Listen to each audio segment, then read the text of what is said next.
Hey y'all, welcome back to another episode of Stevie and Zoe. I'm Stevie. This is my lovely husband, And I'm Zoe. Zoe.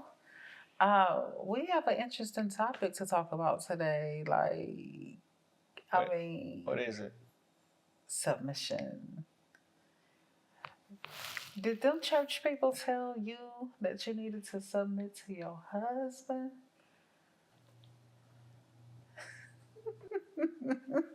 They did. All They right, did. they told you that, but did they tell you how and what it looks like? Probably not. Probably not. So we Take a moment though, real quick, and tell us what submission means to you in the comments though.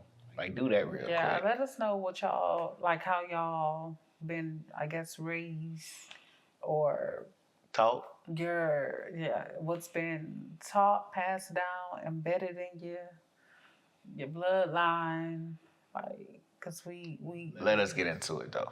yeah, we gonna slash through some of those lies And with the misfortunes. truth.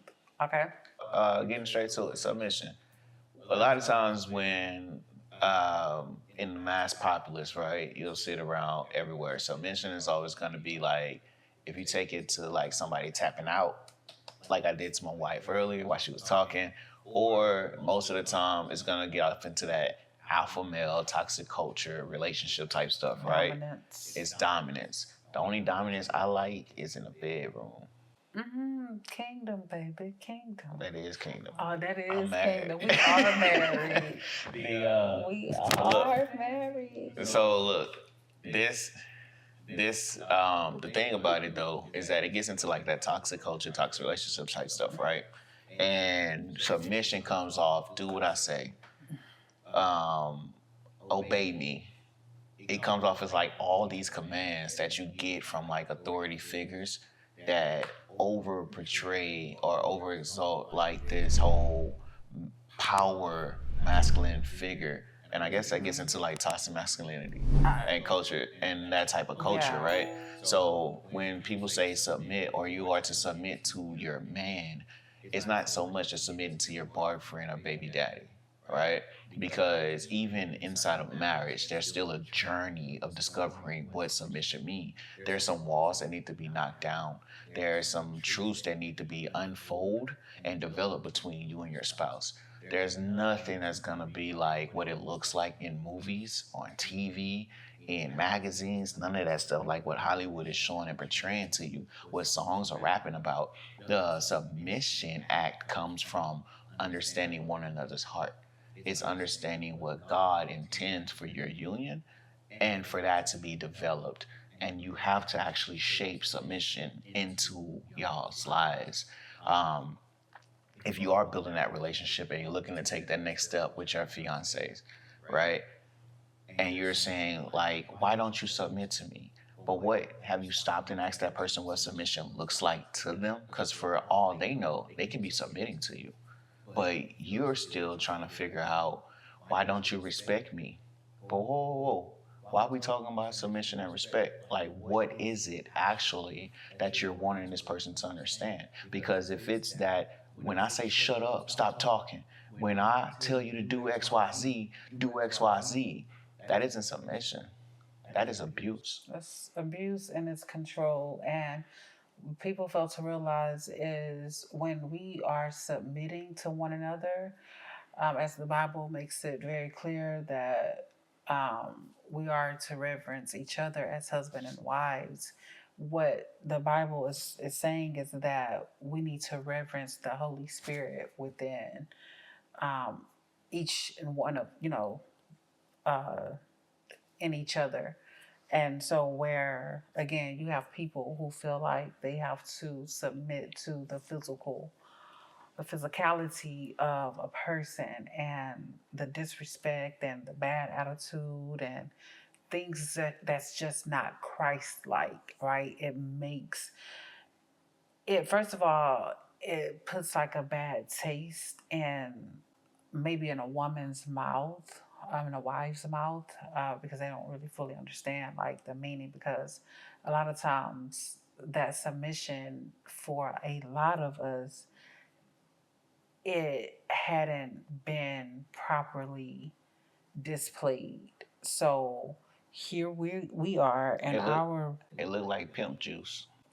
here we are in our relationship, and oh my God, like the world, like they hear submission and it's like World War what So 4 or 5. no, that's getting ready to I, start. look, I'm If gonna it ain't say, well, already can't say started, 4 because because it's about to I start. don't But know. 5, But like, it's look, like the or is it 3? I don't know. But look, damn. so let's get to this. Let's get to the term submission real quick, and let's introduce that. So submission is the action or fact of accepting or yielding to a superior force or to the will or authority of another person. Let's break this down real quick. Hold on. The action or Are- fact. Are you reading from like where are you reading the definition from? This Is is it just a regular this definition? is a regular definition, but it's also the same definition from biblical tense. Okay. Well, I'm only asking because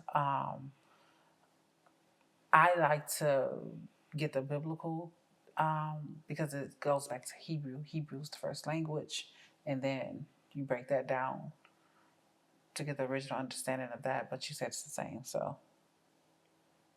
It's not. It's not. It does also transpose, or it's the same as the Hebrew, but not exactly, of course. okay. The parts of why I say let's break this down, and I'm gonna let my wife also share. Why I'm saying let's break this definition down is that it's the action or fact of accepting or yielding. So it's accepting and yielding. Yielding does not mean stop. Yielding does not mean go. But yielding is a pace. It's patience, and it's a peace. Each of those things is you understanding and respecting the other person. So when we move further into it and say the superior force, why does one have to be superior? However, if one does choose to be superior in that moment, it's a respect thing. It's a humility thing, and it's not abuse of power. It's not an abuse of authority, or in that sense, for someone to try to chastise the other person, to make someone feel belittled. Yeah, well, the superior force would always be God. Exactly. Like, So I'm yielding to the I God mean, in you. they will be able to see, like, the sub. Okay, take us for an example.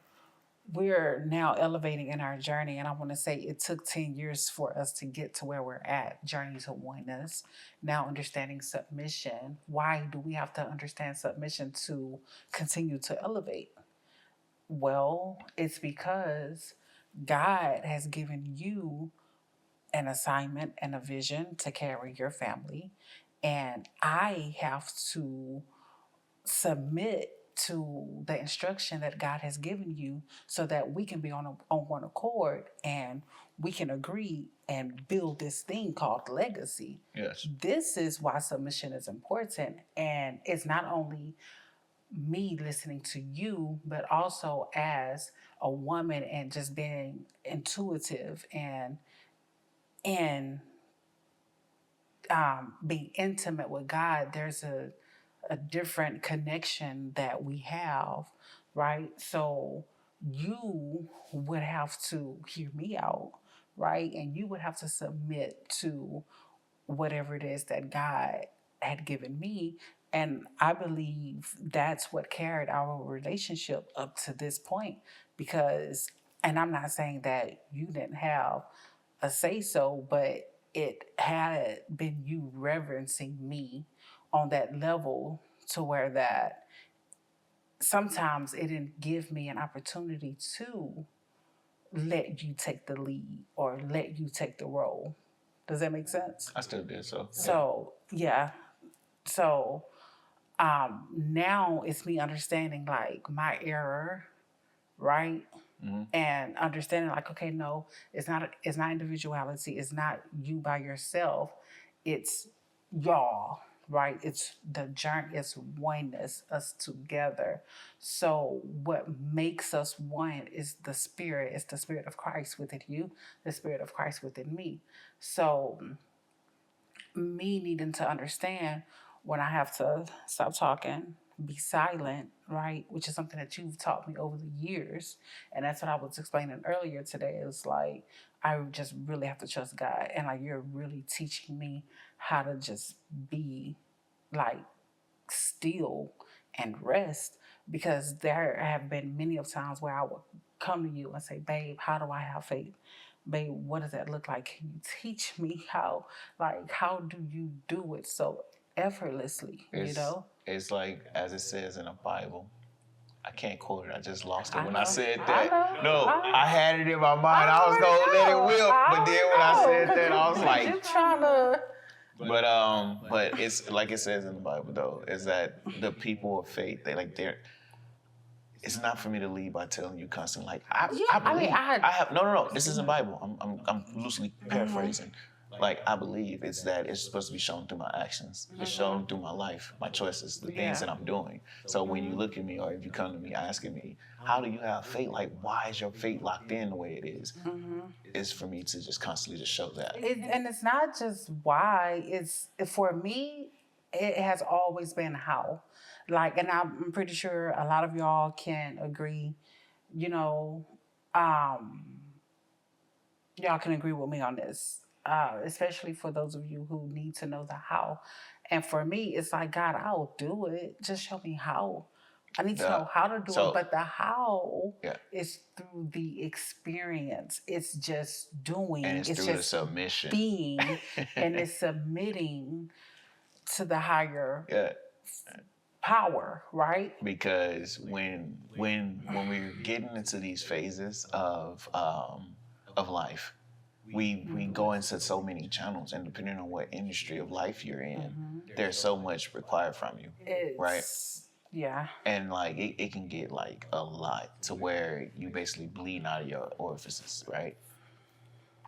But with that, you have to understand what it was that you were being called to do in the first place. And then that goes back to like how I'm always telling people about their talents, right?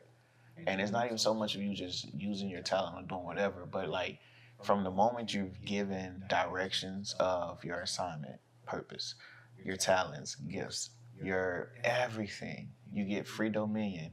You have unlimited dominion, you have free will.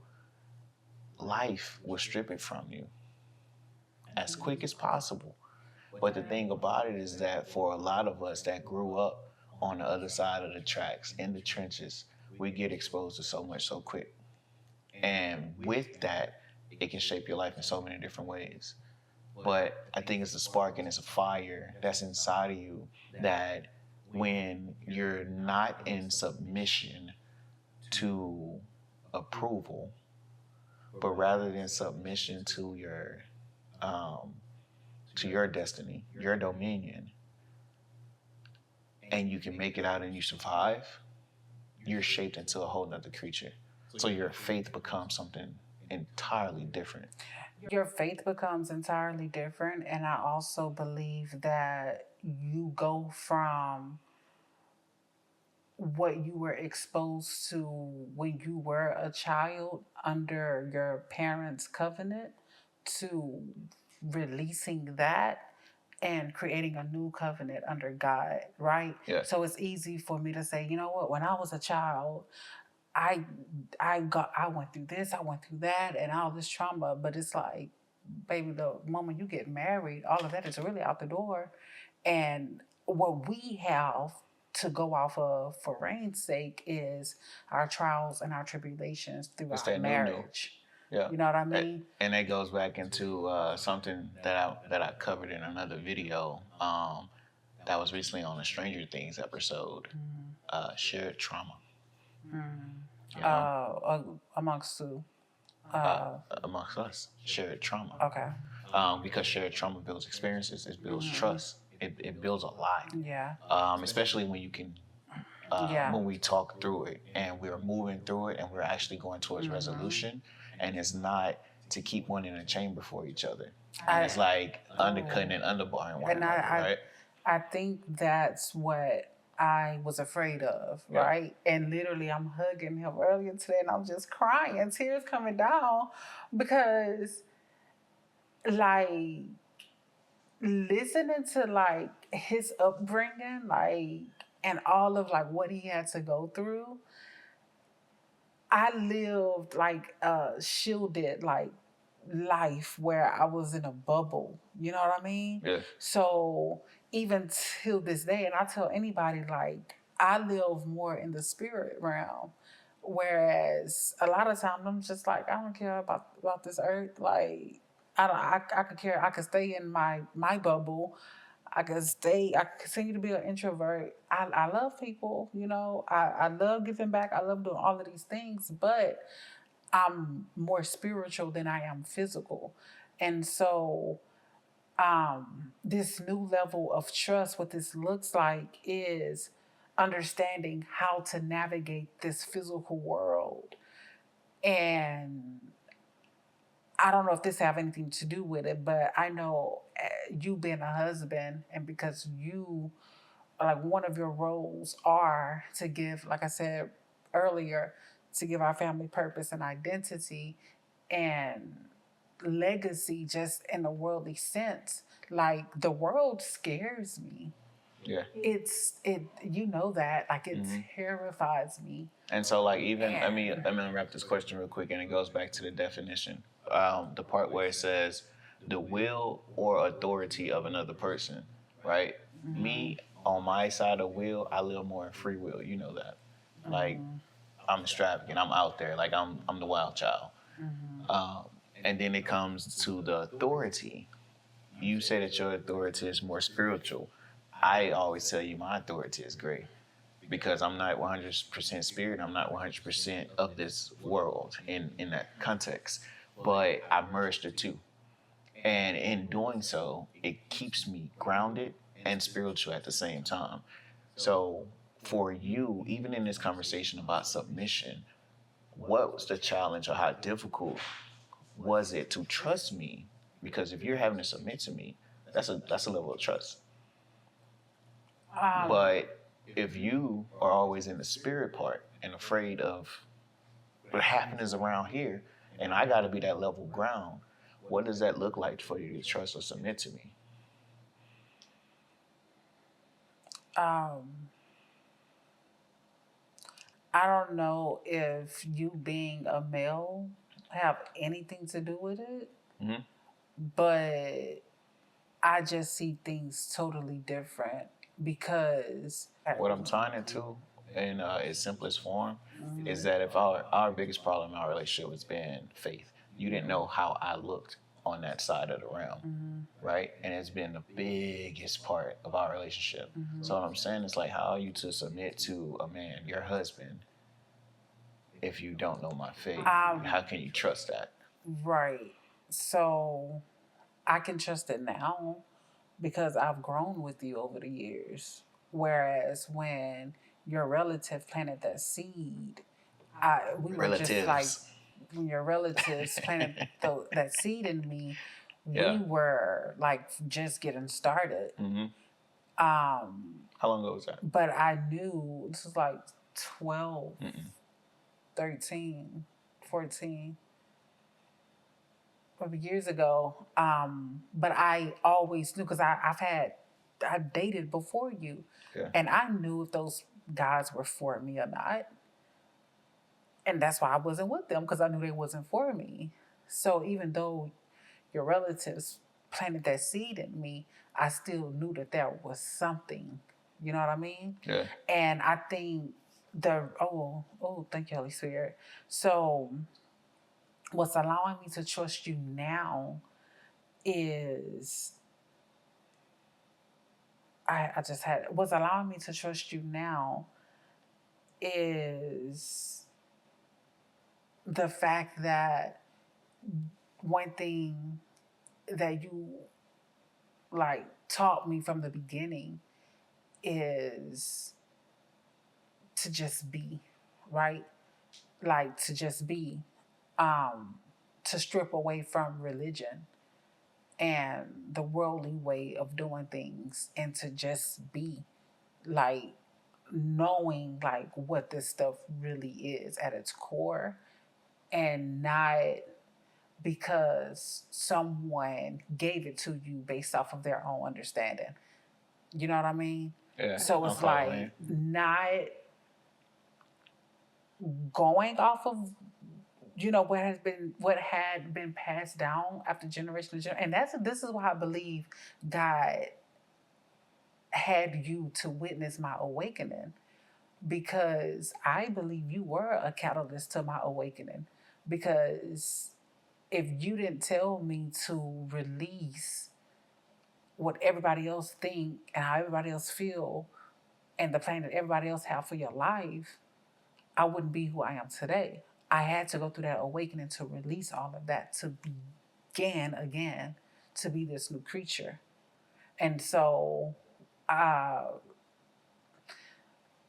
I know one of the generational curses that we're breaking for both of our bloodlines is covenant with God, is marriage. You didn't have that displayed before you in a way that it looked like something that God ordained, or, your people were living in accordance to God's laws, because some the things that was displayed in front of you, you were against. And then my parents got a divorce when I was in high school, but they separated long before. So I didn't really have a healthy image of marriage, let alone a healthy image of just being who you are, and like being the person who you are outside of religion. Like, I grew up in religion. I didn't grow up in Christ. I grew up in religion. Although my family was very spiritual, they didn't even understand it. So I think I just had to go on this journey, and God gave me you to see what it looks like without the control of religion. And like I said, we've been in this thing for about 15 years now, 14, 15 years. And I know that, like, I no longer question who you are responding to. Why would I question that if we're still together? If it was Satan, we wouldn't be together, because Satan doesn't like this. You know what I mean? Like, if it was demonic worship, as your relatives call it or claimed it to be, we wouldn't be here today. So let's take a minute to reflect on that. It gets into our will, it gets into our authority. And so when we're having these experiences through life, um, we're looking for reassurance. We're looking for our tribe. We're looking for our people, and it can cause us to lose relationships. It can cause us to even step out of bound with ourselves, and we can lose ourselves along the journey. So submission isn't giving anyone power over you. That's not submission. Absolutely But not. submission becomes an understanding between the individuals involved. It's not power tripping. Now, if y'all rocking with that, give us a thumbs up. If not, drop us a comment and let's have a conversation about it, right? Do you believe that being a good wife is always agreeing, never challenging, or putting yourself last? Why or why not? Like, it's always agreeing. You never challenge me, and you take the L. You'll put yourself last. Does that equate to being a good wife? Does that equate to being a good wife and being submissive? Because when people say submissive, No. it's being a good wife. You shush. You hush up, girl. No. You walk behind me now. No. Hey, you still talking? No. It No, could. but Yeah. that. It could be. So, like, being the good wife, being the trophy wife, It's all that. not. It's none of that. Okay, so what is it? It's Why and none why of not? that. Being a good wife is subjective, first of all, depending on what you call, or what that person called a good wife. Or, I know for me, it is being whole and just being the best version of myself. Because if I show up for me and I am approving this version, if I'm okay with this version, then if I'm loving myself, then the people around me are going to win off of that. You know what I mean? Like, you're going to benefit by me loving me, you know? And I think that's where a lot of marriages fail at, and relationships, period, is because the men feel like there's this painting that my mom had, or y'all are probably familiar with it, but it's a man down on one knee as if he's going to propose to a woman, but he has the world like on his shoulder, and he's like giving the world to the woman. And so, and she ain't even taking it. And she's just like trifling, looking at him. And to me, it's like, that's a beautiful picture and everything. However, one thing that I've always shared with my husband is that, especially when we first started dating, is like, I don't need you to give me the world. I don't need you to wine and dine me. I don't need you to do any of that. You know what I mean? Because I knew that it was something that I needed to figure out within myself. Like, I knew that my wholeness came within me. And so where a lot of people go wrong at is thinking that the man is supposed to supply their every need, thinking that the man is supposed to give them the world, which the man is supposed to do that, but there's an order in all of that, right? Because I know that I am God's daughter, and because I am God's daughter, God wants me to have the world. I'm not going to seek man to do it for me. I'm going to seek God so that God can do it for me. And what God is going to do, God is going to employ the man and give the man the vision and give the man the assignment. And all I have to do is submit to my husband to make sure he's doing the thing, to encourage him along the way, to trust in him along the way, so that, guess what? Everything that my heart desires, right? I'm going to see it come to pass. Not because I'm trusting in my husband, but because I'm trusting in God. There's a difference.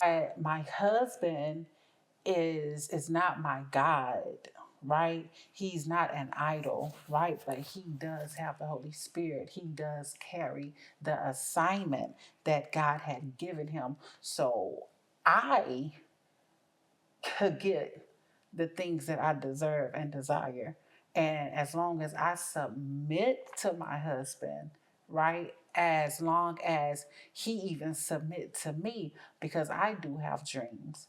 And God shows me lots of things where I have to go to my husband, and I share that stuff with my husband. And if he sees that it's it's like an attack on what he's building, or an assignment where God has something and God is showing me that something is trying to come up and and and abort the plan, then I take it to him. And then we do what we do. That's a covenant through God. That's relationship, that's marriage, that's legacy building. And marriage is spiritual. Like it's marriage is so spiritual, right? It's so spiritual, and where people are always just like, oh, I can't wait to get married. I can't wait to have my kingdom spouse. I can't wait to have, but baby, it's warfare. Are you ready for the warfare? Are you ready to be what public enemy? Are you ready to have targets on your back? Like, because Satan don't like this. You know what I mean? And if the whole entire world are minions for the enemy, do you think they like to see it? No. That's why there are so many people on social media who's telling you not to get married. That's why the divorce rate is so high. You know why? Because God is not the head. Because people have their own agendas. They have their own reasons of getting married, and a lot of that is for social media. So, where I'm at in my life, where me and my husband are at in our life when it comes down to me understanding what it means to submit to him because of what he's carrying and my ability to stay silent and my ability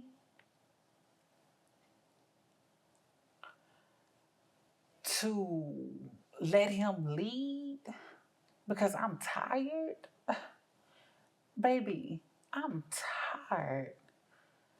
But I have a kingdom husband. I have a husband who understands kingdom. I have a husband who God has blessed me with. And again, I'm just so grateful because we haven't even touched the surface yet. We haven't even touched the surface yet. And so I'm just gone. So with that, I want to say, now, with that, I want to say, what is one traditional gender or marital thing that you wish they stopped teaching God's people and they believe it? Gender and marital thing that they stopped teaching. Like, what is one traditional thing about submission that you want? Regular, like the people's people or marital people to stop being taught about submission? I think I already said it where, you spoke about it, the dominance thing, and people think that they're submitting to the physicality, the toxic masculinity, right? Which is not it. And also toxic femininity, because I was there, I was very controlling because it was trauma, you know what I mean? And it just wasn't cute, right? And so I think, we did get married at a very early age, and so we got what I think I was like 20. I was like 24 or 25. You was 24. Something like that. We were in our mid-20s, but I think that before getting married, just, if possible, release the religion ideology and seek kingdom. Because no, go ahead. Because no, just because kingdom is gonna give you a totally different perspective and practicality, right, than religion ever will. Like come on, like religion it's done a number on all of us. And I want to ask y'all though, like, what is the lie that's keeping y'all submissive to the identity that submission is in your head? Or why do you believe the lie of submission that you've been programmed to believe? Because what happens in culture is that we get these issions and ifs and tills and present tenses and past tenses confused. So what a lot of us are going by is submissive, which is that whole dominance thing, that overpowering thing, and not the act of submitting to your spouse or to your husband, wife, in a sense of yielding, waiting on God's answer and response, yes. Right? And with that though, is that I really want to know what's the most painful thing you were told about submission to where it felt like it stole your voice or your identity completely? That's not for me to answer, right? Not at all. Okay. That's for y'all. And until the next video, Stevie and Zoe Show. We love y'all. Peace. Bye, y'all. That's it? I'm what?